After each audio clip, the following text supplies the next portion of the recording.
No, he doesn't need to go. Skip, he just explained to you what we all know. If you watch college basketball, it's all about the youth and the one and dones and getting to the tournament, but time to get and train for the NBA in the draft. It's not about winning national titles at some schools. And coaches, like Kyle just said, when you think about it, he's preparing his men that he recruit to help their families.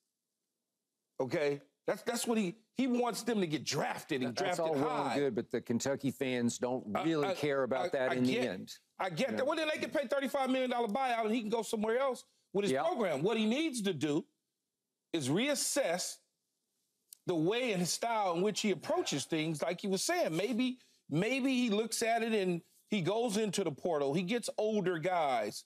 Maybe he does those things that, when you look at Kentucky average weighted by minutes played this season is 20.2, Skip. Out of the top 25 teams, they're the youngest. Oh, youngest team. Yes. I see. Yeah. They're the youngest. Okay. And when you look at the national championships that's been won over the last several years, I don't want to even go all the way back, but I'm just going to give you Baylor starting in 2021, 22.3 years old. That's an old team. Those guys are 4 years, 3-4 years, maybe some even redshirt fifth-year guys. Okay. Then you talk about Kansas in 2022, 22.5. That's old. Okay, maybe he's going at it the wrong way. That's why he may need to change.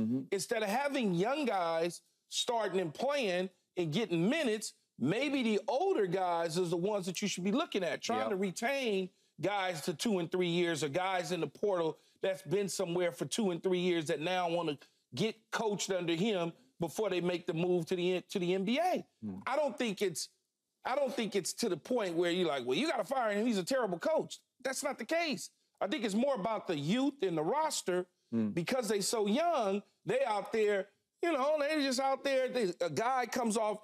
They playing against Oakland, and there's some guy in Oakland. They don't think he's getting ready to knock down threes left and right. They just don't think that. When you a young player, did they not scout? You underestimating. Did they scout? Did the coaches scout? Did the coaches not make them aware? But you underestimate. He's been shooting the lights out. He's been shooting the lights out, Keyshawn. No, that's wrong. You're wrong there. You can make me aware. That's Cal's fault. That's the coach's fault. No, you can prepare me all day long. If I go on the court or on the field, and I look at this individual and I don't respond to what you teaching me and coaching me in scouting. Oh, so it's the player's fault.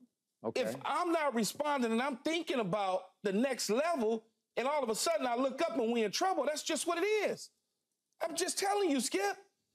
First of all, the Kentucky fan base, you said he hadn't won a championship in 13 years, right? 12 or 13. 12, yeah.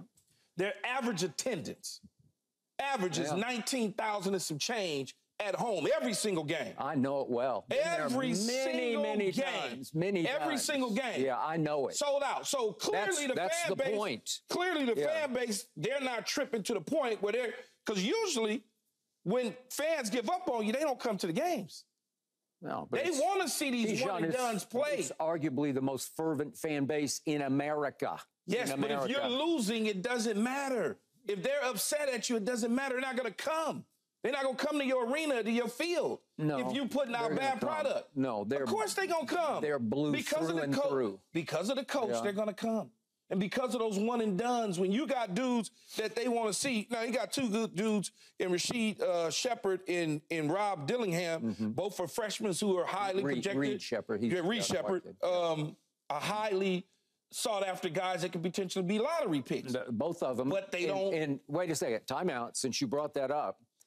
Dillingham is rated in the ESPN mock the 3rd pick in the draft, and Reed Shepard's the 12th pick in the draft, and no other school in the NCAA tournament has anything remotely close to those two kids. Understood. Right? Yeah. Okay, so Kentucky has the 2 best players you can argue in men's college basketball on NBA future, and this happened again. Yes, but Skip, they don't, when they're not playing the type of minutes because of their youth, he's teaching something different. He's coaching a different way than those other guys are coaching with the older kids. He's not the only person that this happens to every single year, okay, when they go up against these older teams. It's the reality of it. But you want him gone.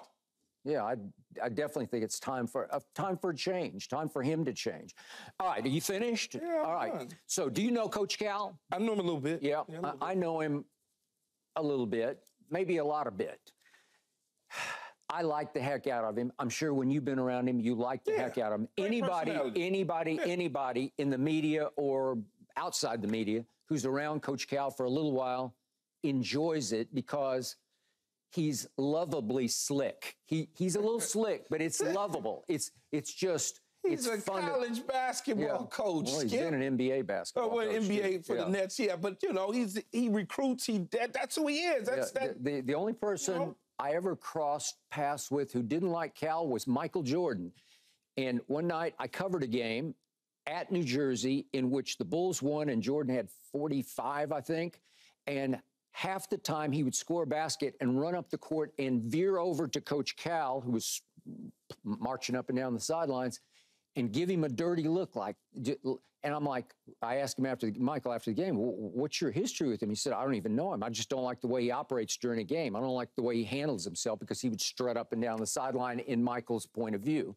Okay, that's Coach Cal. But the point is, people in the media, including me, can't help liking him, and I think they have defended him to a fault. Okay. Because you can't defend what keeps happening at Kentucky. It's not at Kentucky State, it's at Kentucky. And I look at just the last 5 years. Let's just look at the last 5 years. Something is really, really amiss when you have all these lottery picks and you go, these are the last 5 seasons under Coach Cal. You go, miss the tournament. You go first round upset by 15 seed St. Peter's. We all remember that one. It was last year, right? No, it was 2 years ago. Then last year, as I mentioned, as we opened, they did beat Providence, an 11 seed in the first round. Then they lost to Kansas State, a 3 seed in the second round. And now in the first round, they get bounced by a 14 seed. And I look at the SEC tournaments over the last 4 years. They've lost in the first round. They lost in the second game of the SEC tournament. They lost to my Vanderbilt Commodores in the first round a year ago, and they lost the first game this year. So they've won only one SEC tournament game in 4 years. That's indefensible because those people in Kentucky, they live for that tournament too. In Nashville, it's a big deal. It doesn't get you anywhere, but it can help your seed. That's why they were only a 3 seed.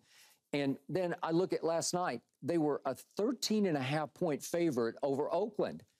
It's inexcusable. I thought Oakland was from the Bay. No, it's the Oakland and Detroit. And they've had their moments before, and that Greg Kampe has been there for 40 years. He's sort of the opposite of Coach Cal. He just sort of coaches in the shadows for 40 years.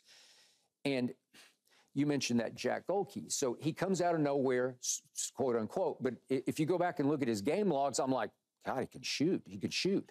They give him the greenest light in college basketball since Steph was at Davidson. And he's been there and done that, to your point, forever. He's in his 6th season of college basketball, but not at Oakland. He played 5 seasons at Little Hillsdale, which is about 100 miles from Detroit.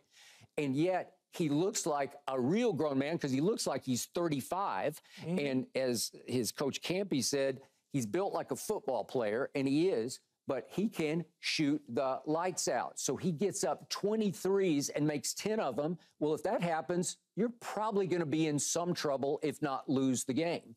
So Coach Cal says after the game, yeah, we even tried a little box and one on him. And that didn't work. He got fouled late when they were playing box and one and got to shoot 3 free throws and made 2 of them. But the point is that the kid has tried 8 two-point shots the entire season and made 4 of them. He does not shoot 2-point shots. Well, if you're Kentucky with Rob Dillingham, who can really defend, he's got some De'Aaron Fox in him. He's projected as the 3rd overall pick. They finally put Dillingham on him exclusively down the stretch. Well, listen, Rob Dillingham can just suffocate Jack Golke.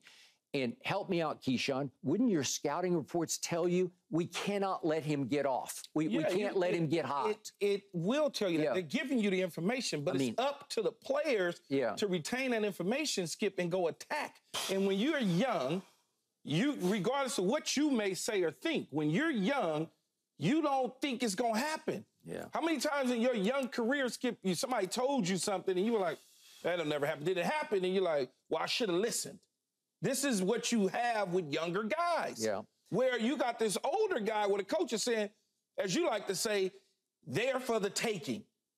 There for the taking. Mm-hmm. Now, as an older person, you believe that because you're listening. Your brain is a little more developed than some 19-year-old kid, 18-year-old kid who doesn't believe. All he's thinking about is, when am I going to get drafted? Yep. Because an NCAA tournament bid doesn't mean anything to me right now. Yep. That's the reality of it. All right.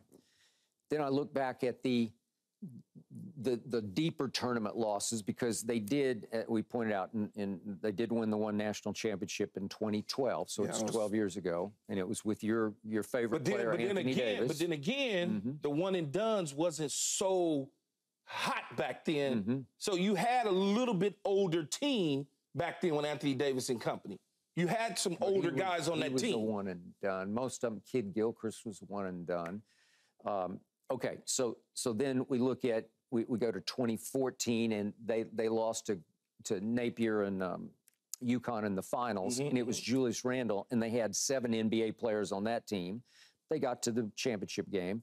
And then 2015, they lost in the national semifinal at the Final Four to that Wisconsin team with Kaminsky and Decker. Decker's not even in the NBA anymore. Yeah. And the point is, you know, they're just loaded with that team because you got Cat and you got Book and you got the Harrison twins who weren't great in pro basketball, but they were really good college basketball players.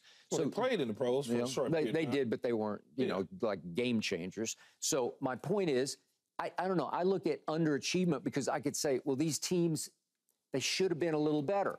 But you get them, for the most part, for a year, and you have to forge them into steel by the time March comes. Think about that. Think about that 2021 Baylor team that won the national title. Yeah. Dudes was old, man. They was old. Yeah. Dudes, everybody out there had full beards. That is just college basketball. If you just go back, you know, time ago, guys are in school for a long period of time winning championships. Okay, so is he just this one and done stuff? Okay, so has think about this. A lot of schools. Next year, the reason he's so excited about let's run it back next year is you're not running it back with Reed Shepherd or Dillingham. No, they're going to go get their money. Okay. They've got 6 top 100 players already committed to Kentucky. Well, okay, so you're just going to run this back and do it. Is it going to be same time next year? You got the 6 coming in, but you also got the portal, and you also retain your own guys that'll be a year older, and you put that mix together, and that's how you win a championship. You can't have just a bunch of young dudes that's looking to go to the NBA. It's just not going to happen. Okay, so you brought up $35 million is the buyout. Well, I know Kentucky can write that check easy. They can write that check. They could also... Bourbon and horse country. It is. It's beautiful country. Love it there. They can also sit down with John and say, maybe it's time we part ways and come to some buyout agreement. And maybe it's not for the full 35. Maybe it is for the full 35. But the point is, it just feels like that program needs a new direction and a new voice. So if they did that and he went across the street to Louisville, then what? Go for it. I don't think Louisville has a... they don't. They haven't filled a vacancy yet. I don't think so. Yeah, so... And that program has lost its way. And would Cal turn it around the way he turned Memphis around with Derrick Rose? Maybe. If you can get one Derrick Rose. If you think he needs to be gone, I'm sure if he was to do a buyout, what's ever open, they'll be calling. Yeah, because as I said, as I opened, he's 65, but he is very young-minded, young energy, young passion, young personality. He's got at least another stop in him. Heck, I wouldn't be shocked if he tried pro basketball again, but he does recruit very well in college basketball. I'm just starting to wonder how good a coach he really is. And I look on the bench every time I'm watching Kentucky, and they got like 8 assistant coaches, and I'm like, what do you guys do? Because I don't see it manifest on the floor where I say, that team looks really well coached. I think what happens is the star power blinds a lot of people. And you think because guys have names and McDonald All-Americans that all of a sudden you're supposed to just run off all these national championships. And guys, as I said to you jokingly, they have no idea what a cafeteria is at. Yeah. Because they're trying to get to the next level. They just there because they got to be there. Yeah. They don't want to go to the McKnight and all that. They don't want to do. They want to play college basketball real quick for 1 year, get some fundamentals, and they gone. So certain things are not as important to those players as it is to the fans and the coaches and maybe even the media. When you look at USC, for instance, my school, I think we started the season as like a top 10 team in the country. Because you had 2 top recruits in Collier and then we had guys coming back LeBron's and we got a really good coach, and then all of a sudden we turned down the NIT tournament. The NIT tournament. We turned it down. We don't want to do that. It's just, it happens. Yeah. Kenny Smith had an interesting comment last night. It was on CBS. He's obviously with TNT, but he was doing the postgame on CBS. And he said there's a big AAU tournament that's famous in New York City that he played in once upon a time when he played high school basketball in the New York area. And the motto of the tournament is bring your game, not your name, because that's what happened last night. Yes. The Oakland kids said, we don't care where you're going to get drafted. Just bring your game because we're going to bring our game. So Oakland comes out and misses its first 7 shots. And I'm like, well, this is going to get ugly. And Golke missed his first 2 threes, and I thought, well, this is going to be a long night. And then he made one. Then he made another one. And by halftime, he'd made 7 threes because he's just going to keep on shooting. And they would not back down. Well, no. And this speaks to exactly what I was saying, Skip. If I'm Kentucky players, I'm looking at the Oakland team regardless. If I got somebody that is pulling threes left and right in previous games and knocking them down, I'm sitting there and I'm like, these dudes, man, please. Because my focus isn't there. My focus is not getting to the second round or the third round or fourth. My focus is trying to get to the NBA draft. And that's what happens. All right. Is it to the point where kids today, not to come across as grumpy old man, but they're so spoiled, they're so, like Coach Cal has to crawl to get them to come to Kentucky, and they come to Kentucky with a name that's probably bigger than their game is at this point at age 18. And they're not coachable. Is that what you're saying? No, they're coachable. They're one and done kids are only going to schools because they have to for a short period of time. Which I despise. 6 or 7 months. That's the only reason why they're going, right? You can take it overseas for a year if you choose to do so. It's one of those situations where, you know, if I'm playing for Coach Cal, much like if I went to Duke, I'm probably going to go to the NBA. That's your mindset. If I go to Alabama in football, probably got a really good shot of going to the NFL because I'm going to be able to get the necessary tools that's going to help me get there in a short order of time. That's all it is. It's not that he can't get them to do these things. It's not as important to a guy that already knows, well, I'm a top 5 pick. I don't need to, think about dudes that are one and dones that actually never finished the season. Take Kyrie, for instance, at Duke. Kyrie got hurt. He's like, oh, I'm done, man. I'm finished. I don't need to keep playing in this. And that's the approach. Now, that's just the way it's set up. There's nothing wrong about it at all. It's just the way it's set up. It's set up wrong for Big Blue Nation. They're not going to love this morning. That's why he has to take a different approach and maybe not deal with these one and dones. Remember, Coach K wasn't messing with one and dones for a very long time. And then he had to make that adjustment. He did. And start to, you know what, I can't win unless I get these type of kids because I'm passing on. Zion Williams is 20 years ago, I'm passing on that guy. He was. Never mind. He would take the Grant Hill, but not because Grant Hill was going to stay the course, even though he probably was projected as a high pick as a young man too. But he did stay. But he stayed where he wasn't getting those same guys before. Kevin Durant was going to go to Texas. For a year. Well, not even a year, 7 months. Yeah. And that is the way things are now. Yeah. You tried to tell me the other day they go to school for those 6 or 7 months, and I'm like, there's no way they see a classroom. There's no way. You have to go to class. You don't have to. I didn't say do the work. I said you got to go sit your butt in the class. I'm doubting that very seriously. All right. It's time to talk about the NFL and the Dallas Cowboys and the Philadelphia Eagles, who just keep dancing on the Cowboys' free agent, quote-unquote, grave that they have dug.